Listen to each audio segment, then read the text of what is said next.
प्राचीन काळात नांदेड हे एक महत्त्वाचं नगर म्हणून ओळखलं जात होतं।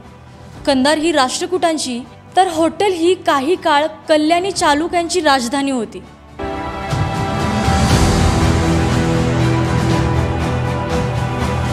या काळात उभारली गेलेली मंदिरे ही केवळ धार्मिक उपासनेसाठी नव्हती, तर शिल्प आणि वास्तुशास्त्राची अद्वितीय उदाहरणे होती। नमस्कार, मी आदिती केंद्रे आणि आपण पाहत आहात बोला नांदेड। देगलूर तालुक्यातील होट्टल हे देगलूरपासून अवघ्या 12 किलोमीटरवर आहे। ही नगरी 1200 वर्षांपूर्वी कल्याणी चालुक्यांच्या वैभवाचे केंद्र होती। येथील शिलालेखांवरून हे स्पष्ट होते की मंदिरे इसवी सन 1070 पूर्वीच उभारली गेली होती। इथे आजही संस्कृत भाषेतील मराठी व कानडी लिपीतील 4 शिलालेख जतन झाले आहेत। यात मंदिरांना दिलेली दानांची नोंद आहे, म्हणजेच ही देवळे 1000 वर्षांहूनही जुनी आहेत।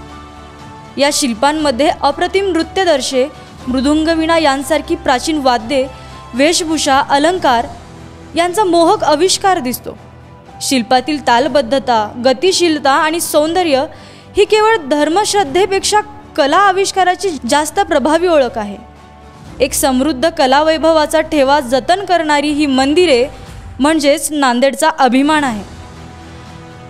तुम्हाला हा व्हिडिओ कसा वाटला ते आम्हाला कमेंटमध्ये नक्कीच कळवा आणि अशाच नांदेडच्या इतिहासाच्या पाऊल खुणा जाणून घेण्यासाठी बोला नांदेडला फॉलो करायला विसरू नका।